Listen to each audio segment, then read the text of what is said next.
36 बहुओं की रसोई। आधे घंटे में स्वादिष्ट गाजर का हलवा बनाने की आसान रेसिपी। रसोई में खड़ी शिप्रा फोन में गाजर का हलवा बनाने की रेसिपी देखते हुए गाजर का हलवा बनाना शुरू करती है। सबसे पहले 5 मोटे गाजर धोकर उसे बारीक घिस लेना है। गाजर तो मैंने कद्दूकस कर लिया है। अब क्या करना है, गैस पर कढ़ाई रखनी है। इस नॉन स्टिक वाली कढ़ाई में हलवा बनाती हूँ, इसमें हलवा चिपकेगा नहीं, खिला खिला बन जाएगा। इसी तरह शिप्रा फोन में रेसिपी देख देख कर स्टेप बाय स्टेप फॉलो करते हुए गाजर का हलवा बनाती है। तभी उसके फोन पर कुंदन का वीडियो कॉल आता है। Happy birthday to you, happy birthday to you, happy birthday dear Kundan, happy birthday to you, happy birthday my love. Shipra, तुम्हें मेरा बर्थडे याद था? मुझे लगा तुम भूल गई थी। तुमने मुझे रात में भी विश नहीं किया। मैंने काफी देर तक तुम्हारा वेट किया था। अरे ऐसे कैसे भूल जाती तुम्हारा बर्थडे। पता है आज मैं फर्स्ट टाइम किचन में खड़ी होकर कुकिंग कर रही हूँ। तुम्हारे लिए बहुत ही स्पेशल सी चीज बना रही हूँ। अच्छा जी, मुझे भी तो पता चले ऐसा भी क्या खास बना रही हो मेरे लिए। ये तो सरप्राइज है। तुम जल्दी से रेडी होकर कॉलेज आ जाओ। Okay bye. इतना कहकर शिप्रा कॉल काट देती है और कुछ देर में गाजर का हलवा रेडी करके कॉलेज आ जाती है, जहां उसकी दोनों सहेलियां उम्मिका काव्या वेट कर रही होती हैं। गुड मॉर्निंग शिप्रा, हम तेरा ही वेट कर रहे थे। लेक्चर क्लास स्टार्ट होने वाली है, चल क्लास में चलते हैं। क्या बात है, आज तो तू अलग ही ब्लश कर रही है, कुछ स्पेशल है क्या? हाँ, आज कुंदन का बर्थडे है तो मैं उसके मनपसंद का गाजर का हलवा बनाकर लाई हूँ। अच्छा, मैं तुम दोनों को बाद में मिलती हूँ। इतना कहकर शिप्रा कॉलेज के गार्डन एरिया में आती है, जहां कुंदन बेंच पर बैठा उसका इंतजार कर रहा होता है। फाइनली मोहतरमा आ गई। पिछले आधे घंटे से मैं तुम्हारा वेट कर रहा हूँ। अब तुम्हारी मनपसंद चीज बना रही थी तो टाइम तो लगेगा। जल्दी से टेस्ट करके बताओ कैसा बना है। इतना कहकर शिप्रा कुंदन को गाजर का हलवा खिलाकर मुंह मीठा करवाती है। कैसा बना है हलवा? शक्कर ठीक है ना? अच्छा बनाया है हलवा। कुंदन, अब तुम जल्दी से तुम्हारी मम्मी से हमारी शादी की बात कर लो, तब तक मैं बाकी का खाना बनाना भी सीख लूंगी। शिप्रा ऐसा कह रही होती है कि तभी गांव से कुंदन की माँ पार्वती का फोन आता है। हेलो, प्रणाम माँ, कैसी हो आप? टाइम से खाना पीना तो बनाती खाती हो ना? अरे बेटा पूछ मत, आज तो चाय पानी भी सवेरे से नसीब नहीं हुआ। पता नहीं गांव में कहां से बड़ी खच्चर गाय घुस आई है। रोज किसी न किसी का चूल्हा तोड़कर चली जाती है। मिट्टी की खुली रसोई में खाना पकाना बड़ा मुश्किल है। मैं कह रही थी बेटा थोड़े पैसे भेज देता तो इस बार पक्की रसोई बिठवा लेती। अच्छा चलो ठीक है माँ, मैं आपको कल तक पैसे भेजता हूँ। अच्छा रखता हूँ माँ, प्रणाम। इतना कहकर कुंदन फोन रख देता है। क्या कह रही थी मम्मी? हाँ, रसोई बनवाने के लिए कह रही थी। तो क्या तुम्हारे घर में रसोई नहीं बनी हुई थी? शिप्रा, गांव में रसोई खुले में बनी होती है। वहां पर शहर की तरह फैशनेबल बंद रसोई नहीं होती है। गांव की बहू मिट्टी के चूल्हे पर ही खाना पीना करती हैं। पर तुम परेशान मत हो, अब हमारे घर में पक्की रसोई बन जाएगी, ताकि जब तुम बहू बनकर चलो तो तुम्हें रसोई की दिक्कत से ना हो। इसी तरह कुछ दिन गुजर जाते हैं। वहीं गांव की खुली रसोई में खाना बनाते हुए हर बहू जब सुबह उठकर देखती है तो उनका चूल्हा टूटा हुआ मिलता है। सुबह सुबह गोमती की बहू सरला चूल्हा पोतने के लिए बाहर आती है तो चूल्हा टूटा देखती है। हाय दैया, ये खच्चर गाय आज फिर से मेरा चूल्हा तोड़ गई है। अरे कल ही मैंने नया चूल्हा डाला था। तभी सामने के घर से मिट्टी के बर्तनों पर लेपन चढ़ाते हुए गांव की दूसरी बहू झुमरी बोलती है। अरे मैंने तो मिट्टी का चूल्हा बनाना ही बंद कर दिया। कौन रोज रोज चूल्हा बना चूल्हा तोड़वाए, इससे अच्छा ईंट का चूल्हा लगा कर खाना पीना बना लो। तभी मंगला की बहू प्रियंका कहती है, इस बार की तो शुरुआती ठंड देखकर लग रहा है कि सर्दी कड़कड़ा कर गिरने वाली है। ऐसे में भी खाना पकाना हम बेचारी बहू को इस तरह खुली रसोई में बनाना पड़ता है। हर दिन चूल्हा टूटा हुआ मिलने के चलते और ठंड बढ़ती देखकर अब गांव की 35 बहू के लिए खुली रसोई में खाना बनाना मसला बनता जा रहा था, जिसके लिए अब गांव की 35 बहू मिलजुल कर पंचायत रखवाती हैं, जहां सभी घूंघट में खड़ी होती हैं। हाँ बहू, बताओ क्या मुद्दा है तुम सबका? तभी घूंघट में झिझकते हुए शीला की बहू सांवरी रसोई बनवाने की बात रखती है। सरपंच काका, हम केवल इतना चाहते हैं कि गांव में हम बहुओं के लिए बंद रसोई बनवाई जाए। आप तो देख रहे हैं पिछले कुछ दिनों से उस खच्चर गाय ने हम सभी को सता रखा है और पिछले 2-4 सालों से ठंड भी कितनी कड़कड़ा कर पड़ती है। ऐसे में खुली रसोई में खाना पकाना करना मुश्किल हो जाता है। बहू, तुम सभी की बात जायज है, लेकिन इस गांव में कुल मिलाकर 36 परिवार हैं। ऐसे में अगर सभी के घरों में रसोई बनवाने के लिए हम मिस्त्री लगवाने का सोचेंगे भी तो एक पक्की रसोई बनवाने में 50,000 से 1,00,000 रुपए तक का खर्चा बैठेगा। और गांव के सभी परिवार इतनी आमदनी वाले नहीं हैं कि इतना खर्चा लगाकर अलग अलग पक्की रसोई बनवा सकें। इसलिए मैं सोच रहा हूं कि गांव की 36 बहू की रसोई इकट्ठी एक में ही बनवा दी जाए। इससे खर्च भी कम बैठेगा और पक्की रसोई भी बन जाएगी। सरपंच की बात से गांव की 35 बहुएं बिना आपत्ति जताते हाँ कर देती हैं, क्योंकि उन्हें खुले रसोई में पक्की रसोई बनकर मिल रही थी। अगले ही दिन से रसोई बनने का काम चालू हो जाता है और 4 दीवार जोड़कर रसोई बनती है, जिसके बाद गांव की सभी बहुएं मिट्टी ला लाकर रसोई में अपना अपना चूल्हा डालती हैं और सब हंसी खुशी मिलजुल कर रोटी पकाती। चूल्हे की रोटी की सौंधी खुशबू और सभी बहू के मुस्कुराते चेहरों में मेल मिलाप की झलक दिख रही थी। वहीं दूसरी तरफ शिप्रा अपने घर में कुंदन के बारे में अपने माता पिता से बात करती है, जिस पर हरीश भड़क जाता है। केत की दिमाग खराब हो गया है तुम्हारी बेटी का, समझाओ इसे। अरे शहर में एक से बढ़कर एक अच्छे अच्छे लड़के हैं, पता नहीं क्या देखकर वो उस गांव वाले लड़के को पसंद कर बैठी है। पापा, मैं कुंदन को पसंद करती हूँ, इसमें गलत क्या है? वो कोई अनपढ़ तो नहीं, पढ़ा लिखा वेल एजुकेटेड है। आपको पता भी है वो पूरे कॉलेज में टॉप ऑफ द स्टूडेंट है। माना कि वो गांव से बिलोंग करता है, लेकिन उसका नेचर, उसका बिहेवियर काफी अच्छा है। आप एक बार मेरे लिए उससे मिलकर देखिए, आप भी उसे पसंद करने लगेंगे। बेटी, हम जानते हैं कि कुंदन पढ़ा लिखा है, लेकिन वो गांव की मिट्टी से जुड़ा लड़का है। अरे गांव के लोगों का रहन सहन शहर के मुकाबले बहुत अलग होता है। तू वहाँ के माहौल में नहीं ढल पाएगी। तूने आज तक गांव को कभी देखा भी नहीं है। वहाँ पर रसोई भी खुले में बनी होती है। आज तक तुझे लाइटर से चूल्हा चलाना नहीं आया तो वहाँ पर मिट्टी के चूल्हे पर कैसे खाना बनाएगी? माँ, कुंदन मेरे लिए पहले ही पक्की रसोई बनवा चुका है, तो कोई प्रॉब्लम नहीं आएगी। और गांव कोई बुरा थोड़ी है, वहाँ के लोग भी तो रह रहे हैं। आखिर में शिप्रा के माता पिता उसकी शादी उसके पसंद से करवा देते हैं। शिप्रा कुंदन के साथ उसके गांव आती है, जहां गाड़ी कच्चे रास्ते से गांव की तरफ बढ़ती है। दोनों तरफ खेतों में फसलें लहलाती हुई दिख रही थी। वहीं कुछ औरतें खेतों में काम कर रही थी। ठंडी ठंडी हवा चल रही थी। गांव का खुला वातावरण देखकर शिप्रा को काफी अच्छा लगता है। यहाँ का वेदर तो कितना ज्यादा अच्छा है। यहाँ पर कितना पीसफुल एनवायरनमेंट है, सो ब्यूटीफुल। देखना 2-4 दिन में ही तुम्हारा गांव में खूब मन लग जाएगा। कुछ ही देर में गाड़ी एक कच्चे से मकान के बाहर रुकती है, जहां गांव की सभी सास बहू देखने के लिए आई हुई थी। जैसे ही शिप्रा गाड़ी से नीचे उतरती है तो दंग हो जाती है। इन सभी लेडीज ने इतना लंबा चौड़ा घूंघट क्यों निकाल रखा है? कुंदन ने तो मुझे बताया भी नहीं था कि वो इतनी बड़ी जॉइंट फैमिली से बिलोंग करता है। बिल्कुल केले के गुच्छे की तरह लोग दिख रहे हैं। गांव की 35 बहू को एक साथ देखकर शिप्रा गलत फहमी खा जाती है। ये तो 36 सास खड़ी है, पता नहीं इनमें से मेरी सास कौन है? शिप्रा अभी ऐसा सोच रही होती है कि तभी पार्वती आरती की थाली लेकर आगे आती है और उसकी आरती करती है। बहू, मैं कुंदन की माँ हूँ। तुम्हारी सास और ये गांव की बाकी बहुएं हैं जो तुमसे पहले ब्याह कर इस गांव में आई हैं, और ये उनकी सास है। ये सुनकर शिप्रा एक ठंडी सांस भरती है। थैंक गॉड कि ये सभी गांव के परिवार हैं, वरना मैं तो बेवजह सोचकर परेशान हो रही थी कि मुझे इन 35 बहुओं के साथ एक ही रसोई में खाना बनाना पड़ेगा। कुछ ही देर में पार्वती शिप्रा का गृह प्रवेश करवा के अंदर लाती है। गांव की सभी सास बहू पार्वती की बहू देखकर तारीफ करती हैं। पार्वती, तुम्हारी बहू तो दूध जैसी गोरी सुंदर है। अब तुम भी बहू वाली हो गई हो। अब तो तुम्हारे घर में भी रोटी पानी पका कर खिलाने वाली बहू आ गई है। हाँ गोमती बहन, अब तो दोनों टाइम की रोटी मुझे मेरी बहू बना कर खिलाएगी। अच्छा बहन, हमने बहू भी देख ली, अब हम चलते हैं। सीता के कहने पर अब सभी जाने लगते हैं। तभी जाते जाते प्रियंका घूंघट में से कहती है, अच्छा देवरानी जी, हम चलते हैं, कल रसोई में मिलते हैं। प्रियंका की रसोई से मिलने वाली बात शिप्रा को संकोच में डाल देती है। ये ऐसा क्यों बोल कर गई कि रसोई में मिलते हैं, जैसे कि 36 की 36 बहुएं एक रसोई में खाना बनाएंगी।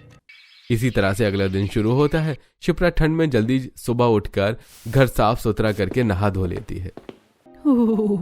हे भगवान, बगैर गीजर की ठंडे ठंडे पानी में नहाने में मेरी तो बर्फ ही जम गई।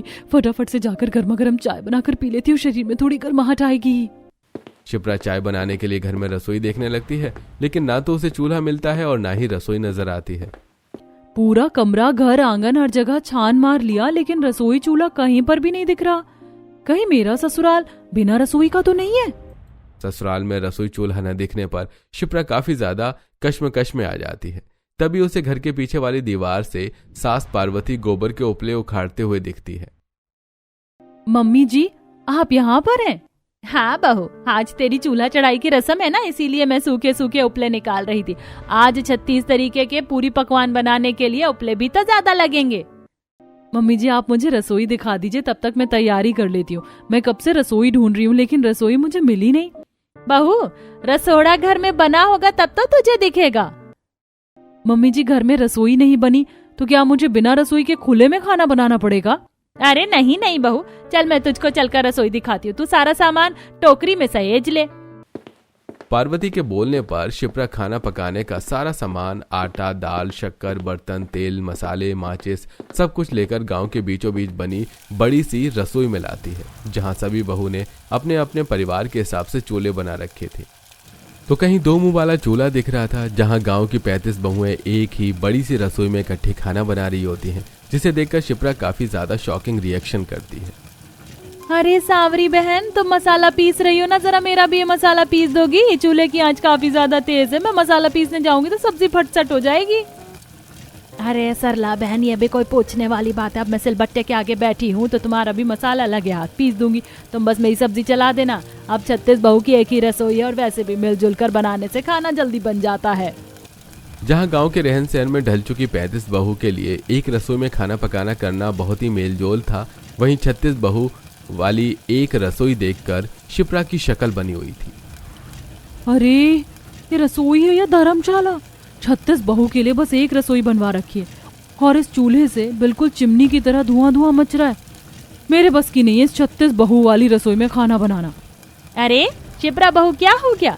देखो वहाँ एक चूल्हा खाली है ना, जाओ तुम जाकर उस पर खाना बना लो। मम्मी जी मैंने आज से पहले कभी भी मिट्टी के चूल्हे पर खाना नहीं बनाया है। शहरी देवरानी जी, तुम बिल्कुल भी चिंता मत करो, हम बहुएं तुम्हें चूल्हा चलाना, खाना पकाना अच्छी तरह सिखा देंगे। अरे पार्वती बहन, अब तुम यहाँ पर खड़ी क्यों हो? मेरी प्रियंका बहू है ना, वो तुम्हारी बहू के साथ खाना बनवा देगी। इतना बोलकर मंगला पार्वती को रसोई में से ले जाती है, जिससे शिप्रा का 36 बहू वाली एक रसोई में खाना बनाने से बचने का बहाना फेल हो जाता है। अब वो जल्दी से अपना खाना बनाने का सामान चूल्हे के पास लाती है और उपले को साबुत चूल्हे में लगाने लगती है, जिसे देखकर उसके बगल में खाना बना रही सरला बोलती है, अरे अरे शहरी देवरानी जी, ऐसे आज जलाओगी तो पूरा दिन आज जोड़ने में ही लग जाएगा। पहले चूल्हा पूजन कर लो। इस गांव में चूल्हा पूजा करने का भी कोई रिचुअल है क्या? मुझे इसके बारे में पता नहीं है। गांव की रसोई तो रीति रिवाज के हिसाब से ही चलती है। हमारे यहाँ जब भी कोई नई नवेली बहू आती है और पहली बार चूल्हे पर कुछ पकाती है तो उससे पहले चूल्हे की पूजा करती है। यही इस गांव की मान्यता है। लेकिन मुझे तो इसके बारे में बिल्कुल भी नॉलेज नहीं है। कोई बात नहीं, हम तुम्हें जैसे जैसे बताते हैं वैसे वैसे करते जाना। प्रियंका अब शिप्रा को चूल्हे पर स्वास्तिक बनाने के लिए कहती है, जिसके बाद शिप्रा उसकी देखा दुखी चूल्हे के अंदर उपले लगाकर आंच जलाती है। चलो अब तुम खाना पीना बना लो और जो कुछ भी बनाओगी थोड़ा थोड़ा हम सबके घर में दे देना। जी जी बिल्कुल भाभी। शिप्रा बुदबुदाते हुए सब्जी काटना चालू करती है। हद है कसम से, 36 बहू की रसोई इकट्ठा बना रखी है। इसका मतलब ये थोड़ी है कि जो चीज मैं अपने परिवार के लिए बना रही हूँ उनमें से इनको भी बांटना पड़े। मैं तो बस आज रसोई में खाना बना रही हूँ, इसके बाद नहीं बनाने वाली। शिप्रा गुस्से में सभी बहू को घूर घूर करके सब्जी, पूरी, मीठा सब कुछ बनाती है। वहीं बाकी बहुएं अब अपना अपना खाना उठाकर अपने घर ले जाती हैं, जिसे रसोई का बाकी का सारा चूल्हा खाली हो जाता है। खाली रसोई देखकर शिप्रा सांस लेती है। शुक्र है जो रसोई खाली हो गई, वरना इन गांव वाली बहुओं की बातें सुनकर मेरे कान ही पक गए थे। पूरे गांव के परिवार को सब्जी देने के लिए शिप्रा को काफी ज्यादा मात्रा में सब्जी बनानी पड़ती है। वहीं दूसरी तरफ चूल्हे पर खीर भी बिठाई होती है, जिसमें वो कभी खीर चलाती है तो वहीं सब्जी भी देख रही थी। कसम से मेरी तो एक ही दिन में हलवाई जैसी हालत हो गई है। मुझे तो मेरी पहली रसोई कम और भंडारा ज्यादा लग रही है। इतने में शिप्रा की सास आती है। शिप्रा बहू, सब्जी और मीठा बना दिया तो जल्दी से दे दो, सभी लोगों के घर देकर आना है। जी जी बस मम्मी जी, शक्कर डालना है, मीठा और सब्जी दोनों तैयार ही हैं। जल्दबाजी के चक्कर में शिप्रा गलती से खीर में नमक भर देती है। कुछ देर में पार्वती सभी के घर सब्जी, मीठा देकर आती है। बाकी का बचा हुआ खाना उठाकर शिप्रा घर में ले जाती है। मैंने इतने शौक से अपने परिवार के लिए सब्जी, खीर सब कुछ बनाया था। मम्मी जी ने भर भर कटोरी सबके घर में दे दिया। अब 2 लोगों के लिए खीर और सब्जी बची है, मैं कैसे खाऊंगी? कोई बात नहीं, तो मेरे हिस्से की खा लेना।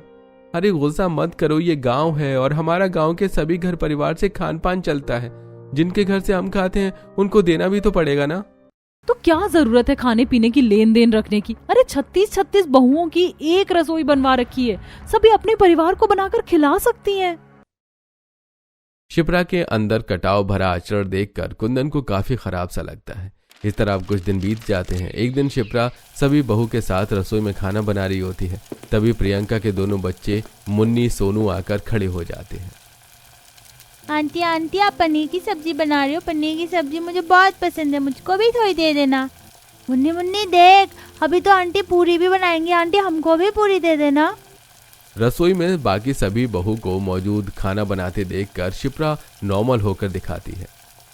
हाँ हाँ बच्चों, क्यों नहीं, तुम लोग खा लेना सब्जी पूरी, मैंने एक्स्ट्रा बना रखी है। पता नहीं कैसे बच्चे, बिल्कुल भी मैनर्स नहीं सिखा रखा है। जब देखो कुछ भी अच्छा बनाओ तो झांकने के लिए चले आते हैं। इस 36 बहू वाली रसोई में इंसान बगैर दिए कुछ बनाकर खा भी नहीं सकता है। शिप्रा बड़ी ही कंजूसी से प्रियंका के दोनों बच्चों के मांगने पर थोड़ी सी सब्जी और पूरी 2 दे देती है। प्रियंका भाभी, ये बच्चों के लिए सब्जी पूरी है, मैंने अपने परिवार के हिसाब से लिमिटेड खाना बनाया था, इसीलिए 2 दे रही हूँ। शिप्रा का स्वभाव प्रियंका को काफी ज्यादा असहज लगता है, लेकिन वो मुस्कुराकर कहती है, अरे कोई बात नहीं शिप्रा, इतना ही बहुत है। वैसे मैंने कढ़ाई भरकर आलू दम बना रखा है, अगर सब्जी कम लगे तो मुझसे ले लो। नहीं नहीं, रहने दीजिए, आलू दम तो मम्मी जी और कुंदन जी दोनों में से कोई नहीं खाता। अच्छा मैं चलती हूँ, वरना पूरियां ठंडी हो जाएंगी। कुछ देर में शिप्रा घर आकर अपने सास और पति को खाना डाल रही होती है। तभी गांव के सरपंच और एक आदमी खाने के वक्त उनके घर में आ जाता है। अरे पार्वती बहन, कुंदन घर में है क्या? अरे आइए ना सरपंच काका, आइए खाना खाकर जाइएगा। अरे नहीं नहीं, बस तुम खाओ। अरे बहू, सरपंच जी की थाली लगा दो। जी माँ जी। अंदर ही अंदर शिप्रा का मुंह बन जाता है, लेकिन वो सबके आगे मना नहीं कर पाती। अब जल्दी से चटाई बिछाकर वो सरपंच और उसके साथ आए आदमी को खाना देती है। क्या बात है, खाना तो बहुत ही बढ़िया स्वाद का बनाती है तुम्हारी शहरी बहू पार्वती बहन। एकदम खस्ता पूरियां बनाई है तुम्हारी बहू ने। और सरपंच जी, ये पनीर तो खाइए, एकदम बढ़िया बनी है। हाँ हाँ, जैसे कि यहाँ तो धर्मशाला खुला है, जो कोई भी आए जाए उन्हें खाना खिलाना ही पड़ता है। एक तो 36 बहू वाली रसोई में मैं घुन की तरह पिसकर खाना पकाऊं और ढंग से खाने को भी नहीं मिलता। सरपंच और उसके साथ आए आदमी के खाना खाकर जाने के बाद शिप्रा अपने पति से कलेश कर देती है। शिप्रा, तुम भी अपनी थाली लगा लो। खाना बचा होगा तब तो मैं खाऊंगी। आप लोगों को पूछना तो होता नहीं है, जो भी घर में आ जाता है आप लोग खाने के लिए पूछ लेते हो, जैसे उनके घर में खाना बनाने वाली बहू नहीं है। शिप्रा की खाना खत्म हो जाने के पीछे कुरकुराहट पर आचरण देखकर पार्वती अपनी थाली उसके आगे कर देती है। बहू, ये गांव है, तुम्हारा शहर नहीं। यहाँ पर घर में खाना खाते वक्त यदि चौखट पर कोई आ जाता है तो उनको खाने के लिए पूछते हैं, पानी पूछकर भेज तो नहीं सकते। और रही बात सरपंच जी को आज खाना खिलाने की, तो जब से कुंदन पढ़ाई लिखाई करने के लिए शहर गया था, तब से गांव की इन 35 बहू ने ही रोटी पानी बनाकर मुझको खिलाया है। मुझे कभी भी उन्होंने महसूस नहीं होने दिया कि वो मेरी बहू नहीं है। इसीलिए खाली अपना लेकर नहीं चलते। हम जहाँ रहते हैं वहाँ के लोगों से बनाकर और जोड़कर रखना पड़ता है। मम्मी जी, आप लोगों को बनाकर जोड़कर रखना है तो रखिए, मैंने मना नहीं किया, लेकिन अब मुझसे 36 बहू वाली रसोई में खाना नहीं बनेगा। मैं अपने घर में ही खाना बनाऊंगी। कुंदन, तुम मेरे लिए गैस चूल्हा खरीद कर ला दो, या मुझे खुली रसोई में खाना बनाना मंजूर है, लेकिन मुझे उन गांव की 35 बहू के साथ खाना नहीं बनाना। लेकिन शिप्रा, इस तरह से एकदम से चूल्हा अलग कर लेना बिल्कुल भी अच्छा नहीं लगेगा। तुम्हें किसी से बोलना चालना अच्छा नहीं लगता तो बस अपना खाना बनाकर आ जाना। कुंदन के इतना कहने पर शिप्रा मान जाती है और अब जहां रसोई में 35 बहुएं घुल मिलकर खाना पीना बनाती, महेश शिप्रा खाना बनाते वक्त किसी से भी बोलचाल नहीं रखती। समय गुजरता है। एक दिन शिप्रा को सुबह उठने में बहुत ही ज्यादा लेट हो जाता है। हे भगवान, आज तो कितनी देर से नींद खुली है, पता नहीं रसोई में कोई चूल्हा खाली होगा कि नहीं। कुछ देर में नहा धोकर शिप्रा खाना बनाने का सामान लेकर रसोई में आ जाती है, जहां आज खाना बनाने के लिए उसको कोई भी चूल्हा खाली नहीं मिलता है। तभी वो अपने चूल्हे पर सीता और उसकी बहू झुमरी को खाना बनाते देखकर आग बबूला होकर आती है। चलो जल्दी से अपना खाना बनाने का सामान साइड करो, ये चूल्हा मेरा है और इस पर मैं खाना बनाती हूँ। शिप्रा को दमन चलाते देखकर झुमरी की बौहें चढ़ जाती हैं। क्यों, इस चूल्हे पर क्या तुम्हारा नाम लिखा है कि इस पर केवल तुम खाना बनाओगी? अरे कोई बात नहीं झुमरी बहू, एक चूल्हा खाली कर दे बगल में बैठकर, शिप्रा बहू भी खाना बना लेगी। एक चूल्हा नहीं, मुझे दोनों का दोनों चूल्हा खाली चाहिए, मुझे लेट हो रहा है। हाँ तो जल्दी खाना बनाने के लिए जल्दी उठना चाहिए था। एक तो खाना बनाकर तुम चूल्हे में राख भरी छोड़ देती हो और कभी चूल्हा भी नहीं पोतती हो। रोज सवेरे सवेरे मैं ठंड में चूल्हा पोतती हूँ, इसीलिए पहले मुझको खाना पका लेने दो, तब तक प्रतीक्षा करो। देखते देखते दोनों के बीच तू मैं चालू हो जाती है और 36 बहू वाली रसोई में गर्मा गर्मी भरा माहौल हो जाता है। तभी सबकी सास भी आ जाती हैं तो मंगला बोलती है, अरे अरे क्या हो गया, किस बात का लेकर तुम बहू ने रसोई को अखाड़ा बना रखा है? अरे माँ जी, इस पार्वती काकी की बहू ने हम सभी बहू की नाक में दम करके रख दिया। जब देखो ऐसे बनकर दिखाती है जैसे कि रसोई इसकी अकेले की हो। 36 बहू को एक ही रसोई में खाना पीना करना है तो थोड़ा समझ कर चलना पड़ेगा इसे भी। अरे मैं तुम लोगों से मतलब नहीं रखना चाहती हूँ, लेकिन तुम लोगों को मेरे चूल्हे और रसोई में झांके बिना रहा नहीं जाता। जब भी कुछ अच्छा बनाऊं मुंह उठाकर मांगने चली आती हो। शिप्रा, किस चीज की सब्जी बनाई है, थोड़ी देना। मेरे अंदर किसी के चूल्हे में से मांग कर खाने की आदत नहीं है। शिप्रा की ये बातें सुनकर अब गांव की सभी बहू के साथ उनके गांव को भी दुख लगता है। वहीं इस बार पार्वती का पारा चढ़ जाता है। बस शिप्रा, बहुत हो गया तुम्हारा। अरे इस तरीके से अगर तुम्हें इनको खिलाकर हंसाना ही था तो किस लिए खिलाया? बहुओं, अपनी बहू के बर्ताव के लिए मैं तुम सभी से माफी चाहती हूँ। आज के बाद ये इस रसोई में खाना नहीं बनाएगी। इतना कहते हुए पार्वती शर्मिंदगी से रसोई में से चली जाती है। वहीं अब शिप्रा घर के बाहर ही चूल्हा लगाकर खाना बनाने लगती है। एक दिन वो सब्जी बना रही होती है, तभी उसको बहुत ही तेज की स्मेल चढ़ती है और वो साइड में जाकर उल्टी करने लगती है। अरे बहू, ठीक तो है, कुछ उल्टा सीधा खान पान तो नहीं खा लिया था तूने? मम्मी जी पता नहीं कच्चा कच्चा सा हो रहा है, मैं तो सब्जी बना रही थी, एकदम से दुर्गंध आने लगी। ये सुनकर पार्वती के चेहरे पर मुस्कुराहट आ जाती है। बहू, तेरे पैर भारी है, मैं दादी बनने वाली हूँ। पार्वती की आंखों में खुशी के आंसू आ जाते हैं, मगर अब जब भी शिप्रा खाना बनाती तो उसे चूल्हे के आगे बैठा नहीं जाता, बार बार चक्कर आता, जिसे देखकर पार्वती गोमती को बुलाकर उसकी मालिश करवाती है। पार्वती, घबराने की कोई बात नहीं है, थोड़ी कमजोरी है, 2-3 महीने शुरुआत के देखभाल करने की जरूरत है। ज्यादा देर तक चूल्हे के आगे बैठने मत देना, मैंने अभी मालिश कर दिया, थोड़ा अच्छा लगेगा। इतना कहकर गोमती चली जाती है, लेकिन घर में खाना बनाने वाला कोई न होने के चलते शिप्रा खुद ही खाना बनाती है और इस बीच में उसे 36 बहू वाली रसोई की कमी भी खलती है। अभी तो सब्जी बनने में भी समय लगेगा, रोटी भी बनानी है। बेचारी दर्द पीड़ा के भी खाना पकाती है। तभी एकदम से उसे पेट में जोर से खिंचाव महसूस होता है और सब्जी चलाते हुए कढ़ाई चूल्हे पर से गिरने वाली होती है। तभी प्रियंका आ जाती है। अरे शिप्रा, तुम ठीक तो हो? पार्वती काकी, जल्दी बाहर आओ। अरे ये क्या हुआ बहू? कुंदन शिप्रा को उठाकर घर में ले जाता है। कुछ ही दिन में गांव की बाकी बहुएं भी उसे देखने के लिए आ जाती हैं। सब एक परिवार की तरह उसके पास मौजूद थीं। शिप्रा, तुम ठीक तो हो? अरे जब शरीर नहीं चल रहा तो क्यों जबरदस्ती खाना बना रही हो? अरे जहाँ हम बहू अपने परिवार को बना कर खिला रही है, 2 टाइम का खाना पानी तुम्हारे घर में भी बना कर दे जाएंगे। सरला को अपने परिवार के खाने पीने की जिम्मेदारी उठाते देखकर शिप्रा अपने पिछले खुदगर्ज स्वभाव के लिए काफी ज्यादा अफसोस रखाती है। वहीं अब गांव की 35 बहुओं में से रोज ही कोई अपने चूल्हे में से खाना बनाकर उसके घर दे जाती है। इसी तरह 2-3 महीने गुजर जाते हैं। वहीं जब केतकी को 36 बहू वाली रसोई के बारे में पता चलता है तो वो अपनी बेटी को कॉल करती है। शिप्रा, मेरी बच्ची कैसी है तू?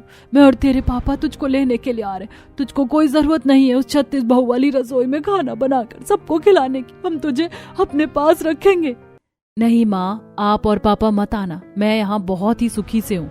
रही बात 36 बहू वाली रसोई की, तो उन लोगों ने सगी बहन से बढ़कर मेरी देखभाल और ख्याल रखा है। मैं खुश हूँ।